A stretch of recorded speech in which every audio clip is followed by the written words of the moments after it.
Terima kasih Aba ya Bapa. Kami masih beribadah di rumah, berkumpul dengan keluarga. Hadirat-Mu memenuhi kami Tuhan, di rumah masing-masing. Terima kasih Tuhan, kami mendengar firman Tuhan sebagai kelengkapan dari ibadah kami. Mari urapi hamba-Mu dan juga berkati anak-anak-Mu yang mendengarkan firman. Kami siap terima firman Tuhan. Haleluya.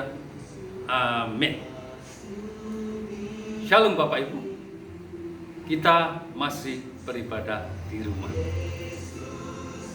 Jika kita perhatikan kehidupan jemaat gereja mula-mula saat itu,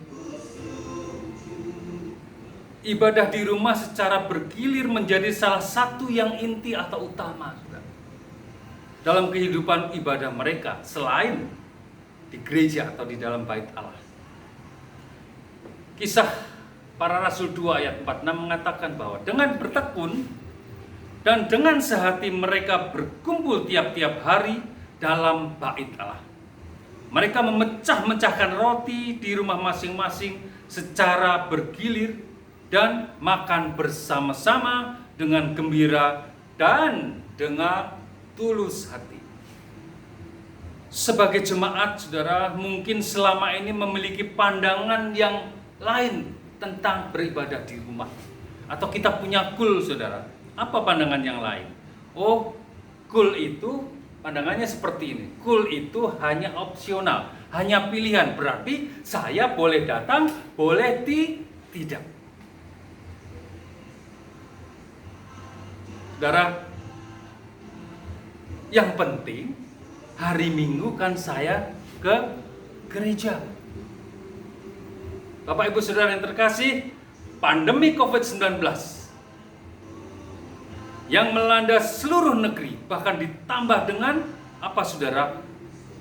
Penerapan PSBB, lockdown di berbagai negara, membuat cara pandang kita beribadah, mengikuti ibadah dengan dimensi yang baru. Saudara, hari-hari ini lagi dikencar-kencarkan tentang new normal, kehidupan yang baru. Jadi kita lebih banyak berkumpul di rumah, mengikuti ibadah pun di rumah, saudara, secara daring, dalam jaringan, saudara, online. Tatap muka pun kita dari jarak jauh via Zoom, saudara. Nah, sekalipun ke depan PSBB dilonggarkan, bahkan lockdown dihapuskan, social distancing masih akan diterapkan sampai dengan virus COVID-19 itu, vaksin COVID-19 ditemukan, Bapak Ibu. Jadi apa saudara? Perkumpulan-perkumpulan orang dalam jumlah besar tentu harus mengikuti syarat-syarat yang ketat. Dengarkan, syarat-syarat yang ketat. Contoh, kita beribadah di tempat ini, di gereja. Dengan demikian, apa saudara? Kita mengingat jemaat mula-mula. Goal menjadi ujung tombak dalam pemuritan, dalam penginjilan, dalam pengajaran, akan menjadi sarana yang paling efektif untuk kita bersosialisasi dan mengalami pertumbuhan secara rohani. Ada 3 hal saudara yang perlu kita perhatikan. Yang pertama, bergabunglah secara menetap. Menetap artinya apa? Tertanam di satu kelompok kul. Sudah saudara yang sudah katakan haleluya. Saudara, di dalam Kisah Para Rasul 2 ayat yang ke-42, Kisah Para Rasul 2 ayat 42 dikatakan mereka bertekun dalam pengajaran rasul-rasul dan dalam persekutuan, dan mereka selalu berkumpul untuk memecahkan roti dan tidak lupa mereka berdoa. Perhatikan kata bertekun dan selalu berkumpul. Bertekun dan selalu berkumpul. Itu artinya apa? Komitmen saudara. Artinya ya, jangan sampai hari ini datang, besok nggak datang. Komitmen saudara, rutin datang. Yang kedua saudara, niatkan diri untuk bertumbuh secara rohani. Paksa diri bila perlu saudara, untuk bertumbuh secara rohani. Kul ini diadakan bukan dimaksudkan sebagai apa saudara, sebagai perkumpulan biasa, sekedar bincang-bincang atau bergosip, bahkan ada yang arisan saudara. No, tidak. Efesus 4 ayat 13.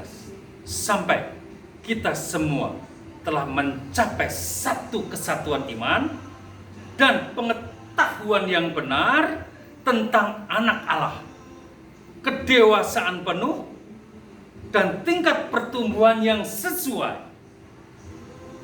dengan kepenuhan Kristus. Itu saudara. Jadi milikilah hati seorang anak rohani. Yang ketiga, ajak teman atau keluarga untuk bergabung bersama-sama dalam kelompok kul saudara.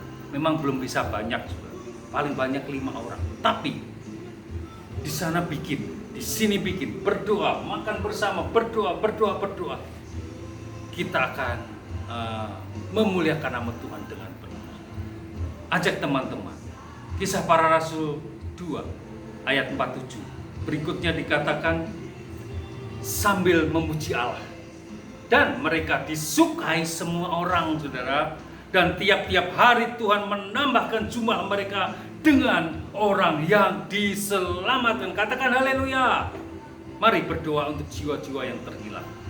Saudara, bersaksi dan dengan urapan Roh Kudus. Dan jangan lupa untuk mengajak teman sekeluarga, kerabat untuk ikut bergabung di dalam kelompok kul. Sehingga apa? Kita bersama-sama menuntaskan amanat agung. Haleluya. Jemaat mula-mula mengalami penuaian jiwa-jiwa yang luar biasa. Kita berdoa. Tundukkan kepala saudara. Terima kasih Tuhan Yesus. Terima kasih Bapa di surga. Firman-Mu indah sekali pada pagi hari ini. Saatnya Bapa, kami mengucap syukur atas segala yang Tuhan sudah lakukan buat kami hari ini.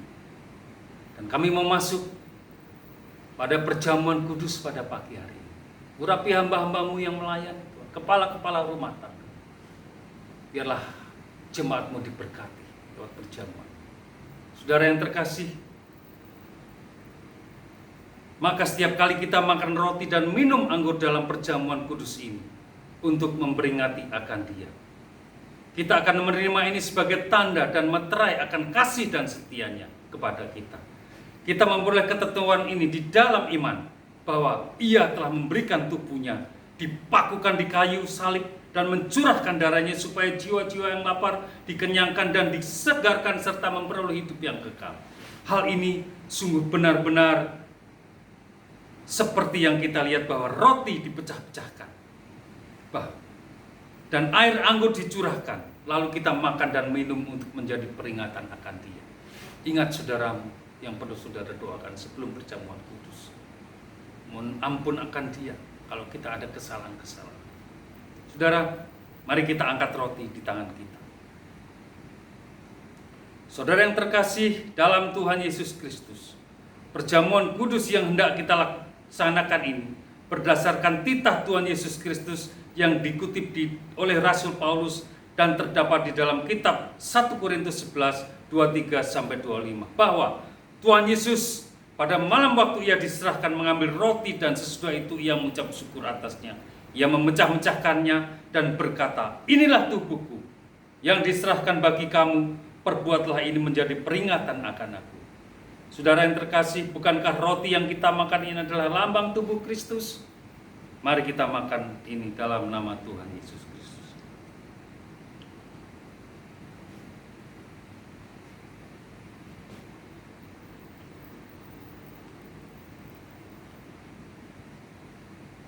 Mari kita angkat cawan tinggi-tinggi saudara. Demikian juga Ia mengambil cawan sesudah makan lalu berkata, cawan ini adalah perjanjian baru yang dimeteraikan oleh darahku.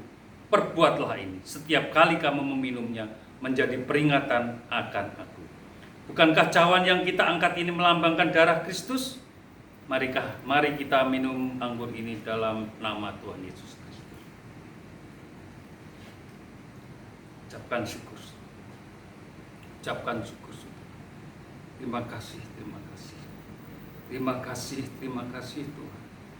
Kami mengucap syukur atas semua. Terima kasih. Terima kasih atas keselamatan yang kita terima. Mari mengucap syukur melalui darah Kristus kita semua memperoleh keselamatan kekal. Oleh anugerahnya kita semua diselamatkan. Haleluya. Terima kasih. Saatnya kami mau memberikan yang terbaik.